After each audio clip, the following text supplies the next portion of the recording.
Hello friends, in our activity today we introduced our Proton Elıc RB128 drone.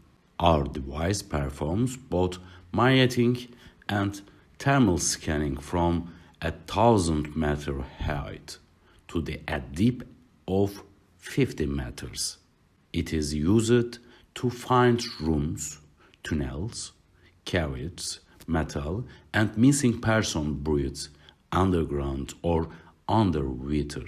Proton Elıc RB128 drone is very simple to use. All control is done from here.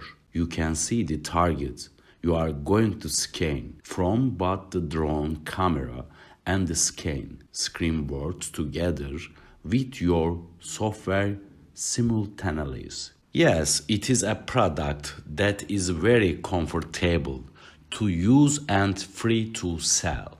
Anyone can buy this product. However, the registration number of our device must be registered with the Civil Aviation Institution.